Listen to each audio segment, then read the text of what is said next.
Yeah, sure. Thanks for having me. And hello to everyone who has joined in. As he mentioned, I'm Jacquelyn Melinek. I'm a senior crypto reporter at TechCrunch and host the Chain Reaction podcast. I'm joined here today by a few exec speakers from both the AWS side and Ava Labs to discuss their latest partnership together. And before we get started, I'd like to give like a little background on it. For those who are unaware, yesterday AWS and Ava Labs announced their partnership with each other to help scale blockchain adoption, which TechCrunch got the exclusive on. Just had to throw that out there. But the partnership plans to make it easier for individuals and projects to launch and manage nodes on Avalanche's blockchain, while also aiming to give the network more strength and flexibility for developers holistically. And through the partnership, AWS will support Avalanche's infrastructure, DApp ecosystem, and one-click node deployments in its marketplace. And Ava Labs will also join AWS's Activate program. And all of this is kind of just background to begin with, but I'm sure the speakers will dive further into this and what this means. So yeah, it's 1:00 now, so we can get into it. My first question for both sides is, what do you think is like the most important piece of the Avalanche and AWS partnership? Well, this is John Wu, president of Ava Labs. First of all, I want to thank all the AWS people. This is a very exciting partnership. We are looking so much forward to working with them because this is just the beginning of many things we will be doing together. What's really exciting for us is this is a true partnership. I think as Brad and Shai can speak to later on, we've all been talking for a long time for various things. And the structure of this partnership is so that both sides will benefit a lot and help out. And we're just looking forward to everything that's going to come down the pike. Thank you, John. Brad here. And it is wonderful to be on this chat. Thank you for the excellent coverage. And the community has embraced what we're doing here. So that's fantastic. Let me take a moment and dig in because I want to echo what John just said of the partnership and go into the details, right? It is multifaceted. And what I mean by that is there is Avalanche as a customer. And we talked about how Ava Labs is built on the serverless architecture and all in on AWS as a cloud provider. And I loved absolutely essential in the March to acceleration line, John, right? So category one would be that relationship. Then we have our technical partner relationship, right? And we touched on this, and this was a big part of our announcement, right? The subnet deployment on marketplace, right? Really developing how we're going to work together, launching subnets with just a few clicks, and making it easy, right? What we're going to hit on this, but making it easy, making it user friendly, being able to distribute across networks, across availability zones, increasing the robustness of the robustness of the network. It is tremendous. And the last part, this is really powerful, right? We'll call this the business partnership, right? And where we have several go-to-market and strategic initiatives here, right? We talked about the Activate program, and there are different tiers and components that we're going to be working together. So for the community folks here, for the builders, we are talking to you, right? We have a provider program, which is going to give you credits on AWS through Avalanche to start building. There's going to be the hackathon and the finalist aspect to this relationship, right? So more coverage, more credits, more access to AWS resources. And another part to this as we continue to support the builders of this ecosystem is the Blizzard Fund, right? So John can talk more about that, but it's a $200 million fund dedicated to accelerating the development growth of the Avalanche ecosystem. And we have an even higher tier of credits with AWS support as well. So I want this community to know that we are here to support you. We are here to accelerate building and ready to take this partnership and grow with it.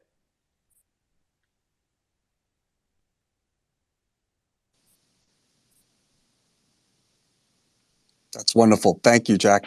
Thank you, Brad. Jack, you want to go to the next question? Yeah, sure. Just wanted to make sure we got the responses there. But Going off of that, it seems like a lot of traditional companies have yet to dive into the crypto and blockchain space. So my question is, what holds most companies back from adopting blockchain technology today? So I'll take a quick answer to that. I think blockchain technologists have been very good at building the underlying engine for blockchains. We need more usability, better UI, and easy, accessible access to the technology. This is what's great about this partnership. Amazon AWS has been doing this for decades and providing the easy to use experience.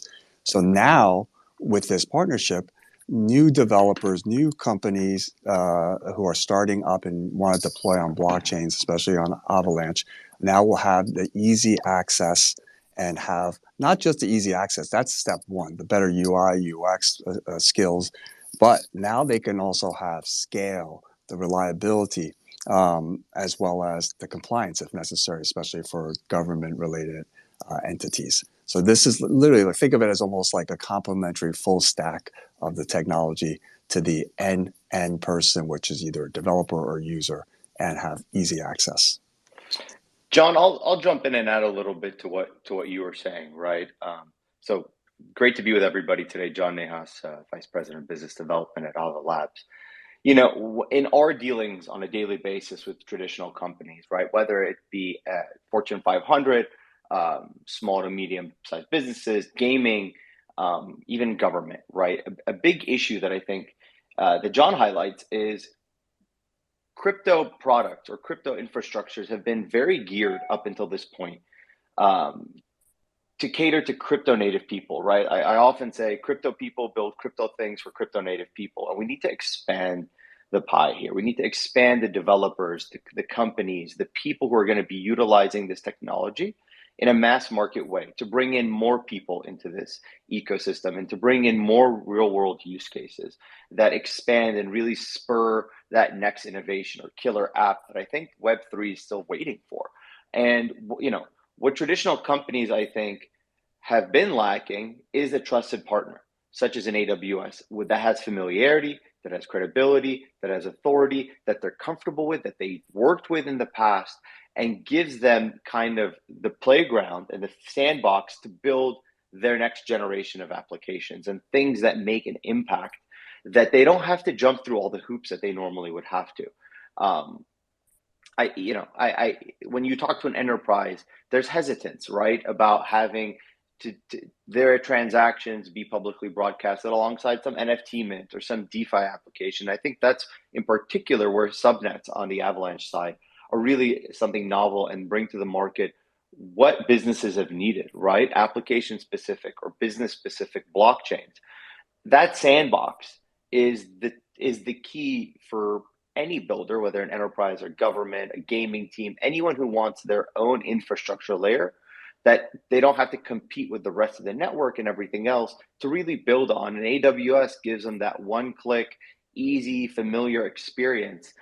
So we really believe that this is kind of a transformational moment, as Howard Wright on the AWS side so eloquently put in that interview with you, Jacquelyn.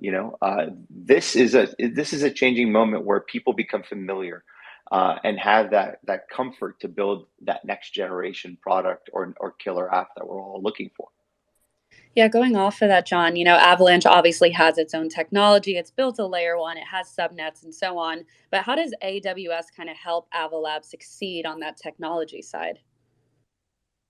So I can take that one. I think, some of the things that John were talking about there was, going back to kind of the developer and that really fundamental need from a developer side to really understand this space and feel comfortable building this space. And I think that's really what a lot of customers are looking for, is that one-click experience.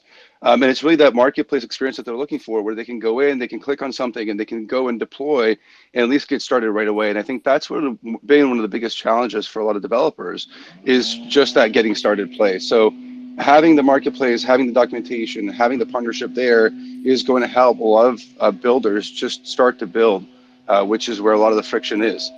So I think that's what's really exciting, is all the innovation that's going to come out just as the process of building becomes easier and easier. And I'll add on to what Shai just said. This is Nick Mussallem. I'm the head of product at Ava Labs.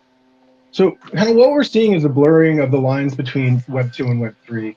Enterprise and government are starting to realize use cases where data architecture and or hygiene of blockchains, along with the capabilities of digital assets at the logic layer in relation to smart contracts, there's this realization that these technologies have the ability to reduce operational costs and drive efficiencies in traditional and established businesses. And so we've really started to see this blurring of the lines. And that adoption relies on the maturity of a number of primitives in crypto and in Web3. And Avalanche has been on the forefront of driving that maturity and innovation. It starts with sub-second finality at the Avalanche consensus, so that there's no noticeable wait time on the transaction. And then you start to add in the concept of subnets or custom blockchains so that you're not wrapping your business around a technology, but really you're starting to leverage the technology in a way that best serves your business needs. And then, lastly, we just announced Avalanche Work Messaging, and this allows seamless communications between blockchains. So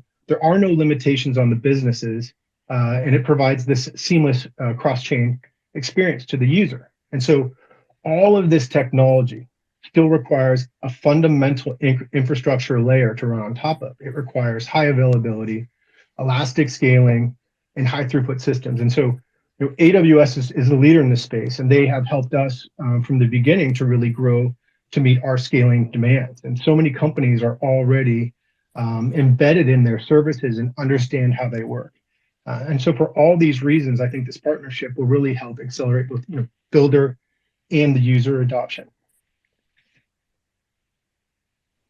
Nick, I like what you said about blurring the lines between the two spaces. And I kind of want to follow up to that point is, what are some other ways you all see AWS helping to support Ava Labs' success, perhaps even beyond the tech and through other elements?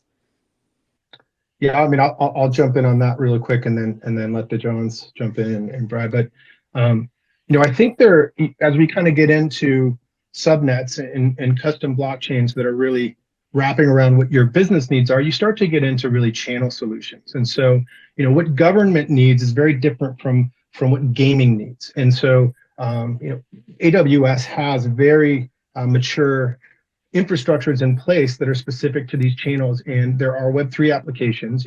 Government needs more private solutions that where it's about the data and not so much about the crypto. Gaming needs very high throughput and very low transaction costs, and so your implementations look different. And if you add into all the existing tooling and partnerships that AWS has, like say with Unreal for gaming, then you start to merge these things all together, and it starts to create a powerful entry point for Web3 in these traditional markets.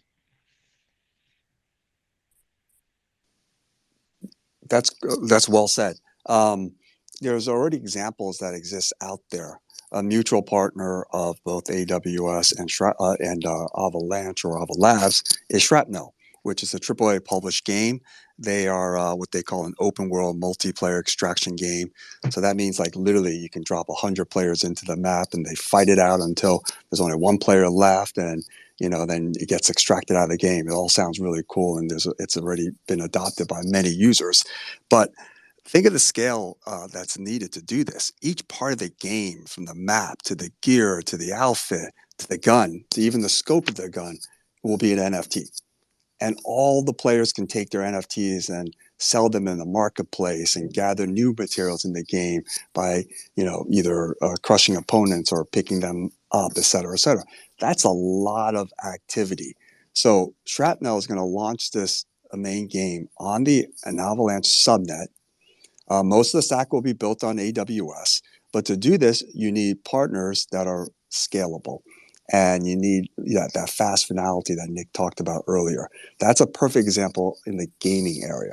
I know we'll probably talk about some of the partnerships in the government area later, which need different requirements. We'll save that for later. But the high throughput, high transaction, that's a perfect example where this partnership helps the end developer, the end company do everything they need to do better without worrying about the underlying technology. I'll jump in on one last thing, at least on the business side, right? And Ava Labs' success is, of course, tied to Avalanche's success. And our And our key mission at Ava Labs, particularly on the BD side, is the growth and utilization of the Avalanche network, right? And in partnering with AWS, there's so many aspects here to this broad partnership that are so supportive of the mission that we're trying to do, right? So being a member of the Amazon Partner Network, right? That's 100,000 systems integrators and ISVs who all work together to build products on AWS. We have access and can work with all of these partners, right? AWS Activate has helped startups such as like Airbnb and Uber go to market, and we have that same support to help support those next generation of builders and potential unicorns to be built on Avalanche. The Blizzard Fund, right? The Avalanche Ecosystem Fund now can support its portfolio companies with AWS credits, and even native builders who are not a member of the portfolio can get $5,000 in credits, as well as hackathons and events. I mean, this is so multifaceted and gives us the tools and the network and the partnerships to really support our builders, right? That's our fundamental goal on the BD side, is to support the builders and the creators to really swing for the fences. And with the support of AWS and their infrastructure and their business connections, it really helps us on across the board on all of those things. Brad, am I leaving anything out here? This is fantastic, guys. I'm smiling across the board, right? Because it shows how well informed you are, right? How capable you are with these programs, right? So you can only hear me, but you can't see me, and there's an ear-to-ear grin, right? AWS knows how to power up the ecosystem.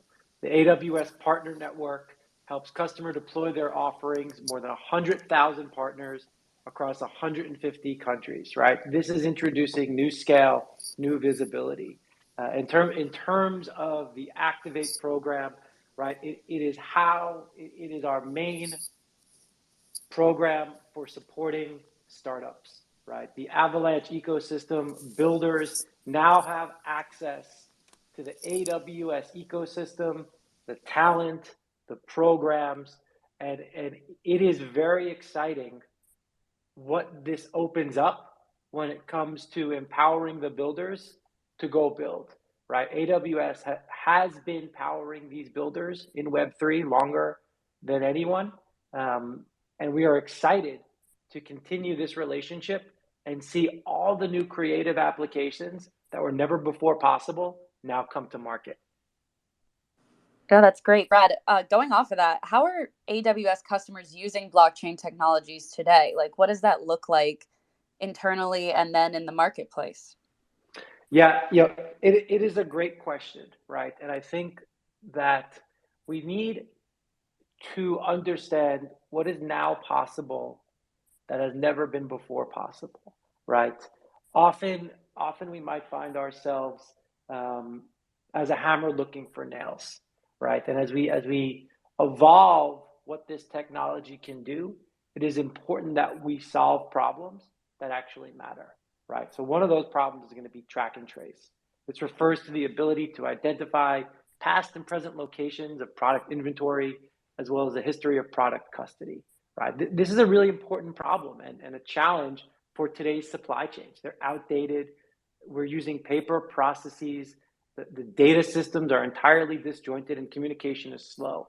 The lack of data composability exposes supply chains to visible gaps, inaccuracies around predictions and manual errors, counterfeiting, and violations, right? So this is one very important area that we're focused on. I'm going to hand it over to my counterpart, Shai, to talk about government adoption now. Yeah, that's what I get excited about, because we start getting to digital identity, right? And then if you start getting to digital identity, then you have proof of ownership and the ability to transfer that. And then things like benefit disbursement and management, you can validate the credentials on chain.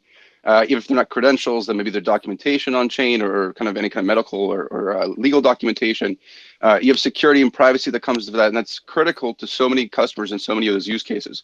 And that's really what's exciting, because AWS and Ava Labs together, we can enable our customers to implement many of these use cases with solutions like confidential computing, security for encryption, and other features that are going to help you enable some of these blockchain use cases, like really exciting stuff like ZK proofs and ZK sync, And these are going to enable all new sorts of privacy-enabled use cases for government applications. And so I'm just really stoked and excited for those. Yeah, there's one more I want to talk about, and this is now Brad personal, right? And I actually had the privilege of getting to meet John many years ago. I have always been so enamored and interested in the physical to digital connection, right? How we're able to find the things that people love, whether that's products or brands, and introduce these never before possible experiences. You know, a little personally about me, how I got into this space about 6-7 years ago is I love sneakers, and I used to do all these wacky things to wait in line to get closer to the products that I love. And when I first joined this ecosystem and began my NFT journey, I realized how powerful those ecosystems are going to be, right? So as we think about introducing last mile experiences, right? What really interests me is NFT utility, NFT gating, and how we are now going to merge the physical and digital worlds that come together so that we have these new, never before possible experiences coming to life. So Twitter Spaces is a great tool, but it doesn't capture the some of the visuals. And as Brad said, when we met over 5 years ago, Crazy, that excitement that you heard from his voice, it's magnified when you see it in person. And he was talking about all of this literally way back when the technology was nowhere near what it is today. I want to bring it back a little bit to the government. And I think someone on our team has been instrumental in creating relationships and developing, applications for government-related entities is Nick, our product. Can you want to go into some of the stuff we've done, Nick? Yeah, sure. I mean, I think government is such an under-the-radar area where blockchain and Web3 technologies will thrive. We have our partnership with Deloitte, and they've built an application called Close as You Go, which is really all around disaster recovery, but simplifying the end process. And so, billions of dollars are spent annually by state and local governments in the U.S. to prepare for and respond to and recover from all the disasters that impact communities. And so they've worked with the FEMA to help communities recover by providing billions of dollars in public assistance in a much faster way using blockchain on Avalanche. So basically, they've taken that workflow because there's so many disparate government agencies and so many disparate data sources, and a lot of that stuff is even happening in spreadsheets. And each of these agencies need to sign off, and that led to a very long delay in getting the necessary funding to the communities that needed it, the municipalities that needed it. And then it also led to millions and millions of dollars being lost because of the clawback process, because there's fraud in that process. And so, with this application that doesn't so much focus on the cryptocurrency aspect, but really focuses on the workflow and data layer that blockchain provides, it helps accelerate recovery by organizing the documentation that's needed to demonstrate eligibility. It simplifies the retention by storing all and linking all of the related documentation securely on Avalanche. And then it reduces administrative costs because it's focusing on pre-event checklists. So all these very delicate and detailed processes that need to be filled out have all been migrated to a blockchain-based application on Avalanche. And so I think that's just kind of the tip of the iceberg, and that's really one of the big ones I can talk about. But there's several other projects that are going on in the background that are just like this one, that are going to make government agencies, which are so large in their nature, more effective and more efficient, and then therefore just better serve the public. Nick, I think you said something important. I want to piggyback on this, and I think this is an important opportunity to take a step back and look at this as a whole, right? I think a lot of crypto native people look at enterprise entry into Web3 or government entry into Web3 as being kind of at odds with the ethos of Web3 and decentralization, when in reality, what this partnership in particular highlights is it's a bridge, right? If you were to look at kind of the spectrum of how things exist. You have government on one end, along with TradFi. You have enterprises sitting in the middle, and then you have NFTs and DeFi on the Web3, on the crypto native side of the spectrum, right?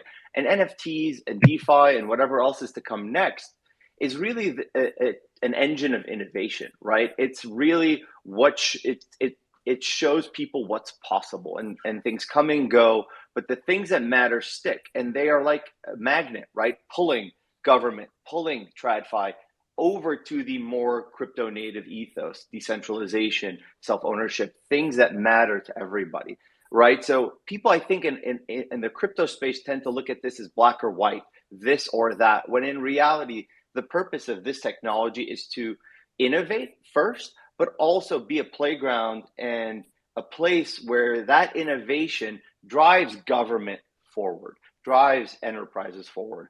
It starts to introduce and include the innovation and some of the ethos that we've always kind of looked forward to that this technology enables.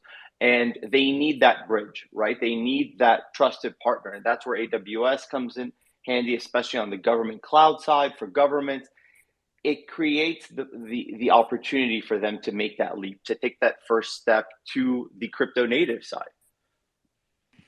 John, what do you think is the timeline right now for blockchain adoption from enterprises and government? Is innovation going to happen this year? Which John, Jackie? Oh my gosh, there's either two one. Either one. I mean, both of you could answer. Go for it, John. Listen, things are happening right now. I know Right. that question comes out of the backdrop of what's happening in the crypto capital markets, but we need to separate the crypto capital markets from the blockchain technology and real technology and developers. Development is happening. In the financial services space, we've helped KKR tokenize part of one of the largest funds. Nick talked about Deloitte. I talked about a AAA game publisher like Shrapnel. So the adoption is happening. Everyone is wondering, how do you get the next billion users? How do you get the next $1 trillion on chain?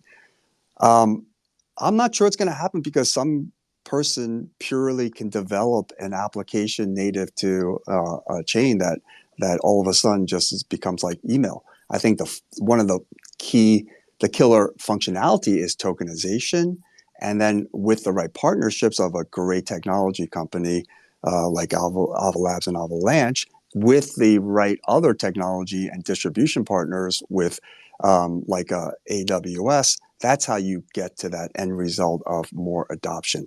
But in the meantime, it is happening. Different companies are already deploying on Avalanche and doing things and creating applications. Great. Awesome. Thank you, John Woo, for your response. Yeah. Shai, you want to add something? Yeah, I wanted to jump in really on the really the innovation piece that John was talking about, right? Because it's really that innovation that is then bringing a lot of the builders in to build the adjacent pieces into there, right? So that plurality of really innovation of many companies and many partners building is so important, because it's really about the whole ecosystem coming together to build all these auxiliary pieces and really innovate on those pieces so that we can all build better solutions for the society as a whole. So I think that's what's really exciting, is just the snowball effect that's going to continue moving uphill from here. Perfect. Great. And before we kind of talked about how AWS customers are using blockchain technologies today, but I kind of wanted to shift it to, how do you support these blockchain technologies at AWS? Brad, if you want to start there. Yeah, that's a great question. So thank you. So we are supporting the builders here. As we pointed out, it's a multifaceted approach, right? When we look to engage with this ecosystem, it is both technical, right? So that's the first step to any of this, right? APIs, competencies, ensuring that our customers have access to solutions architects and those that can help them build systems, build infrastructure that work, that is safe, that is secure, that is scalable. And we are doing that. We have been doing that longer than anyone else in the ecosystem, and are powering up more builders than anyone in the ecosystem. What complements that, and what we're seeing right here, is the go-to-market. is the business side to those relationships, right? It is helping our customers grow and scale, whether that is introductions across our ecosystem, both internal, pan Amazon, or external, whether that is hackathons like we're going to be moving forward with here, or these other Activate programs, right, that help builders start their building journey, right? So when you think about how we work with our customers, it's a holistic approach. I'm again going to tag in Shai to talk about the more technical aspects of the APN and also how we work with our customers. Yeah, thanks, Brad. So I think it's really about working backwards. I mean, I think that's one of the things I've loved about being at AWS for almost 6 years is really everything starts with the customer, right? And we start with the customer, we listen, and we listen again, and we listen over and over again, right? And we continue to work backwards. We build what's called two pizza teams. It's where we are able to be really innovative and really move very quickly and really, really close to our customers. And we work together to ultimately understand what it is that they're trying to drive, and then work with our partners like Ava Labs and Avalanche to drive some of those solutions. And so those could be through the marketplace, similar to the node deployment. It could be through partner solutions. It could be through blog posts. And it could be through other initiatives that we're working with our customers as well. It's all about what works for our customers. And if it's the workshops, if it's initiatives and programs, that's what we're listening to our customers, and that's what we're building.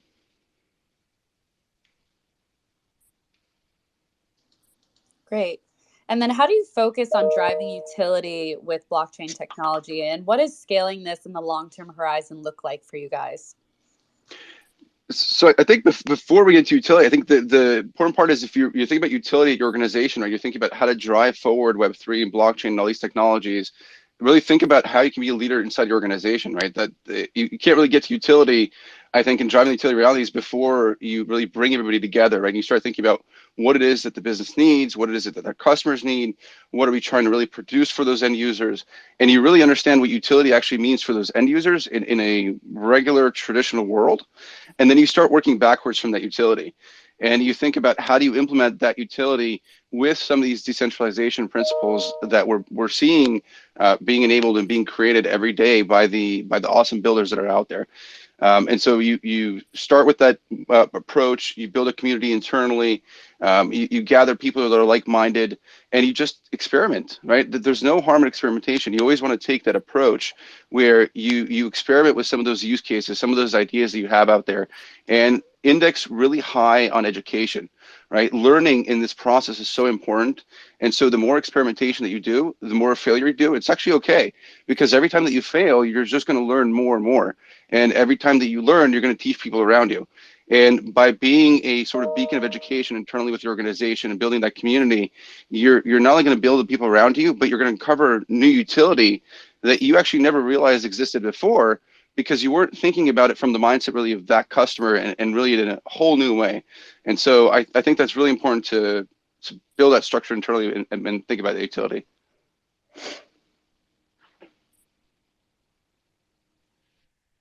So I love what Shai said about, there's no harm in experimentation, and kind of going back into the point of builder and user adoption.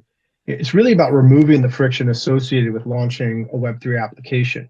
You want to incentivize or to allow people to experiment without having a tremendous amount of overhead associated. So we want builders to focus on building their products, and we want to reduce the time to market it takes to launch them. And then once you get to that, there's sort of this virtuous flywheel that occurs where more builders are launching more Web3 applications across a broader set of channels like gaming, enterprise, and finance. And then the bulk of those new use cases arriving in the marketplaces, it advances the product market fit because there's just so many of them, right? I think it's hard to figure out what is the killer app. You just really need to kind of launch and learn and launch quickly and then be able to pivot and to shape around the ideas that are working. And the refinements of what is actually useful to the users in those channels will start to float to the top. And then that in turn increases the end user adoption. So now you have a very disparate set and group of people who have very different interests who are using applications in the various channels, which then turns around and creates demand for new use cases and refinement. And then that cycle kind of repeats and matures itself. And that's what I really see. So, to shorten that down, it's just the main objective for us is to really remove the friction and overhead associated with having people launch Web3 applications. And this partnership with AWS does so much to help that, so they can really focus on the business application itself and not all the meta around what it takes to launch, deploy, and manage.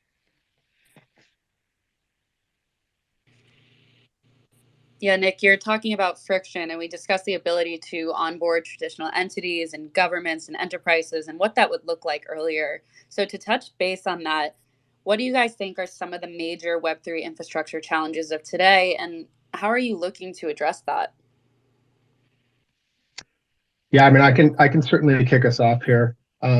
We need certainly push button architecture that is highly configurable for what the business needs. It really should be an exercise in taking various Lego pieces and building them together. So for gaming, you might want a subnet with very low transaction fees, very high throughput. You might need verifiable on-chain randomness. You might need some kind of traditional payments, so pay with credit card. You might need an NFT marketplace. And so the idea is that you provide all these Lego pieces so that people can easily snap them together to kind of realize their vision without having to create a lot of overhead associated with managing that. Again, it gets back to just really letting them focus on their ideas. I'll jump in and add to what Nick says, right? Like when we talk to a lot of enterprises and partners, Web3 can be confusing for them, right? There's a lot of jargon, there's a lot of pieces. And as Nick said, right, there's a lot of these Legos that you need to put together and make it kind of streamlined and easy, kind of like a drop and click menu of the features that you want. And that's a testament to some of the work that Nick and his team on the product side have been doing in putting together a suite of services for builders, right? Where they can, when they can develop their own kind of customizable space, where they can choose these features, whether it's fiat on and off ramps and white label NFT solutions, things that are just, a lot more prevalent in existing systems where you can just add the functionality. I mean, think of like what WordPress, right, did for websites. And we need to get to that point for builders in the Web3 space, whether it's a two-person developer team or a Fortune 500 or Fortune 50 company, to be able to really spin up blockchains and utilize them in an efficient manner and in a way that just promotes their ability to build the products that they want to build without having to worry about the blockchain stuff and all the complexity that comes with a decentralized network and all the things that they are not experts in, right? I think we saw this with Axie Infinity, right? They had a great game and then they started to foray into building a blockchain, and that's not their focus area, right? To John Woo's point, the team at Shrapnel is building a phenomenal game, and they're going to have the tools that they need, and maybe add some new tools which create more innovation.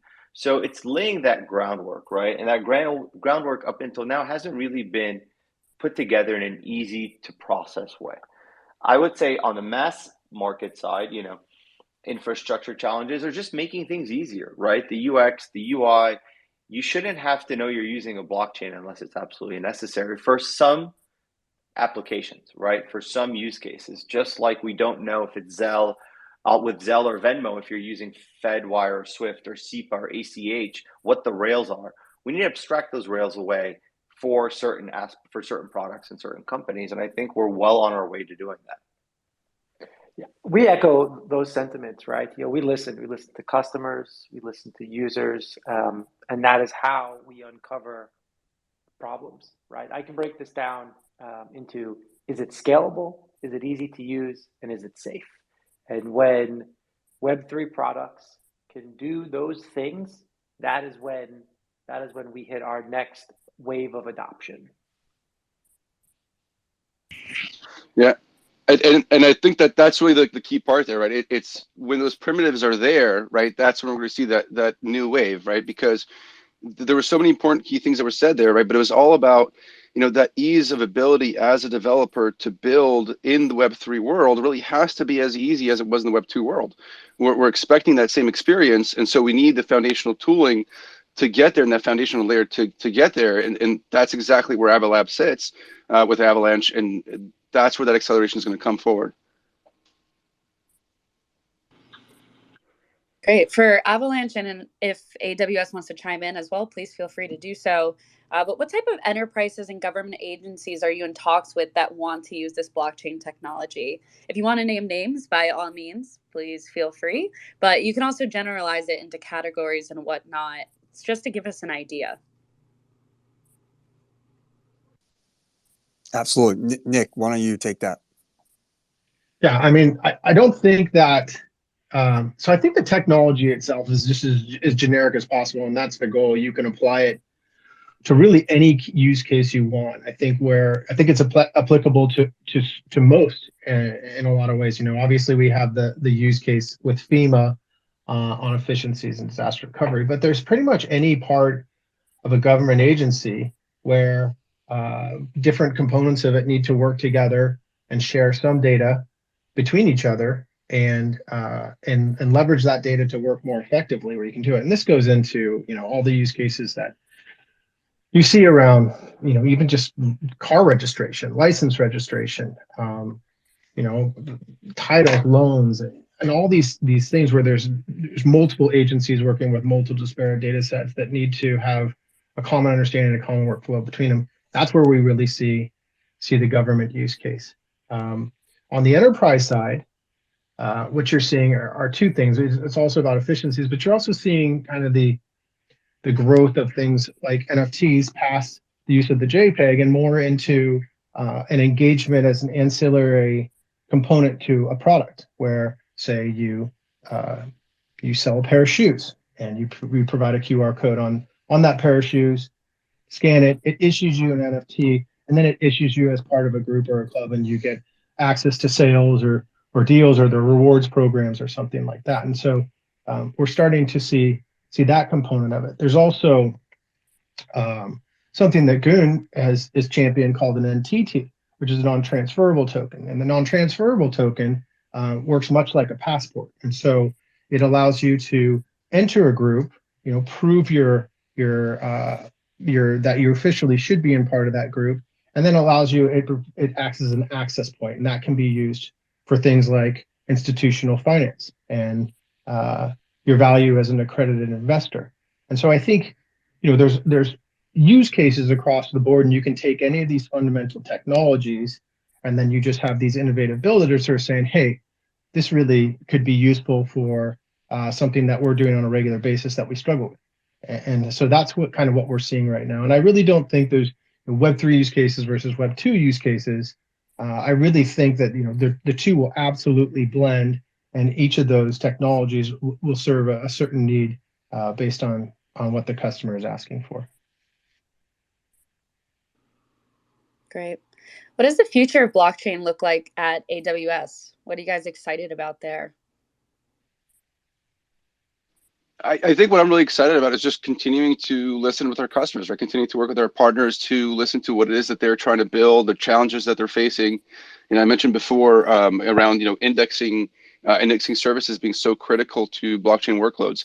I love hearing those use cases that we get from our partners and customers that we work with, and how much they push us towards the edge because they're looking for that latest and bleeding technology. I think I get excited really about continuing to dive into the technology in this space with my peers internally. I think it's just something that's so much fun. I love being a community leader internally and being able to work with my peers and really getting into dig into this new technology that's almost like every day we see something brand new that comes out, right? And we think we have an idea of, you know, subnets, for example, how they might be used, and then all of a sudden there's a brand new innovative use case for them. And then we see similar with every technology that comes out. And I think that's really the exciting part, is just continue. I'm really looking forward to really continue to define what really Web3 means in the remaining of 2023.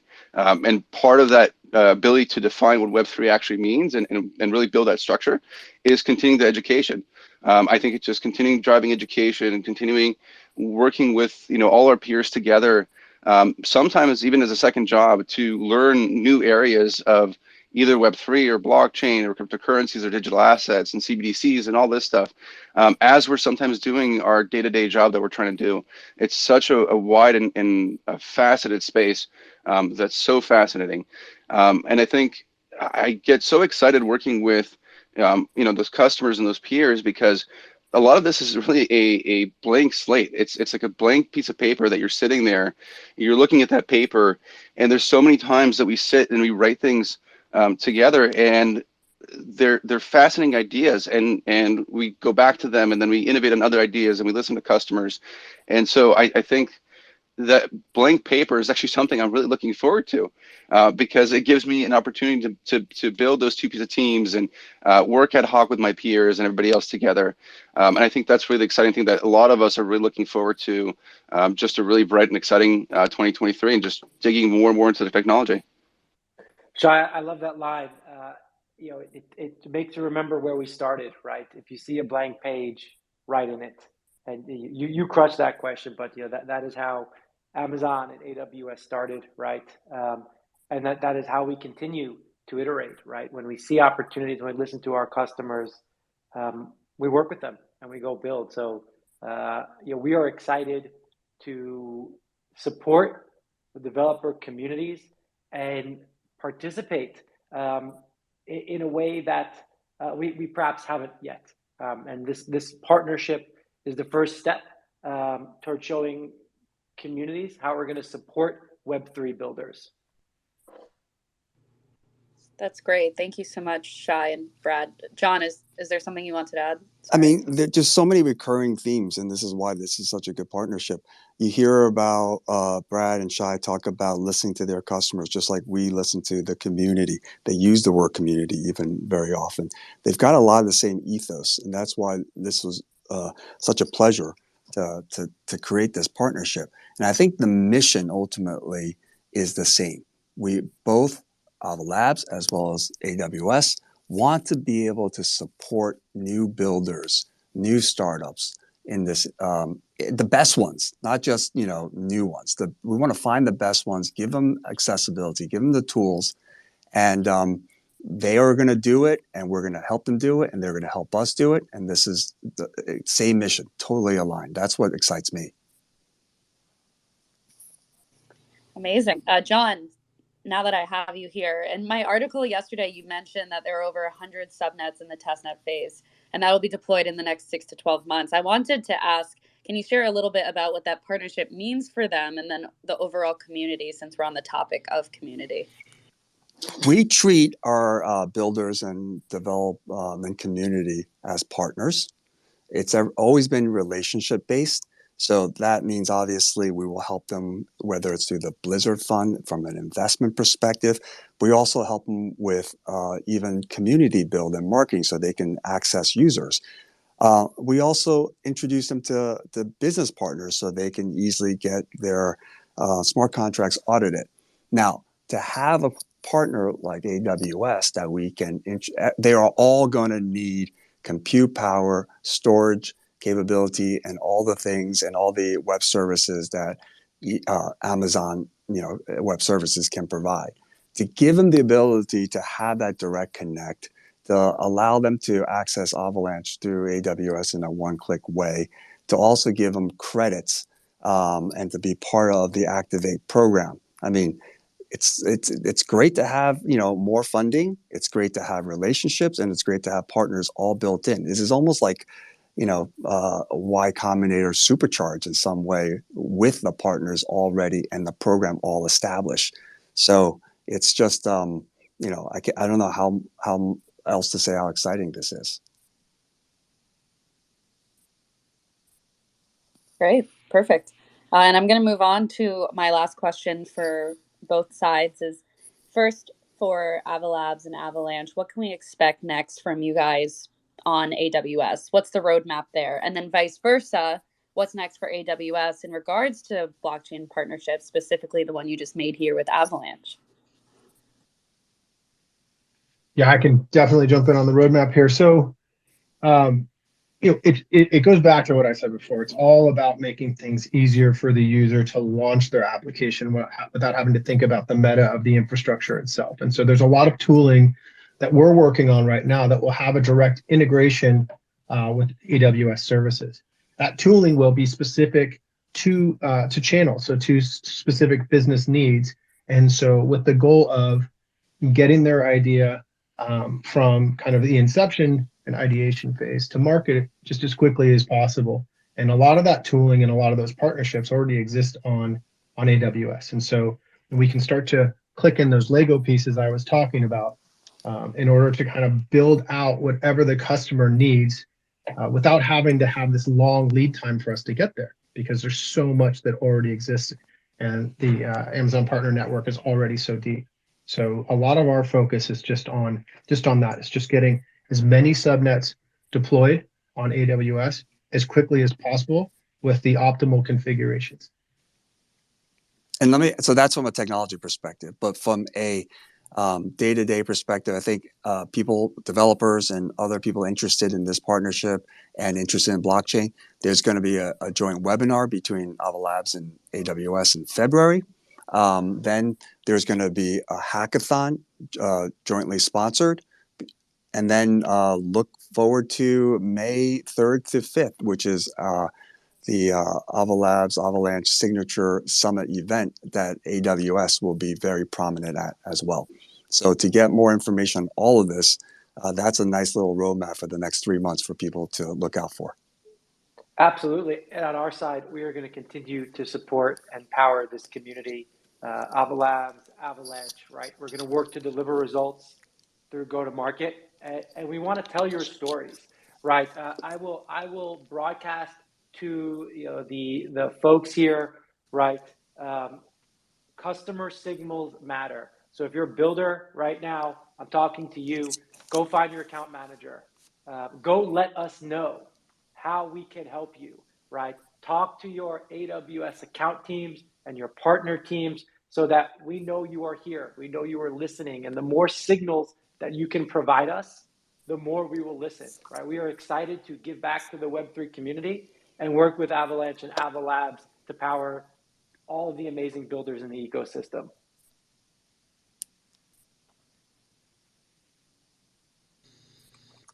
Wonderful. Those were all my questions, but as always, as a reporter, I like to offer an open mic. If there's anything else any of you would like to add, please feel free to do so now. I feel like I've asked a million questions, so it's open for you now.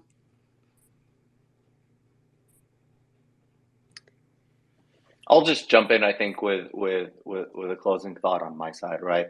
And this goes back to your question, Jacquelyn, in the beginning. One of the things that we think that's the most important piece for this Avalanche and AWS partnership is this is a new page for us and for, I think, the broader crypto ecosystem in general. 2022 is now over. It is a new year.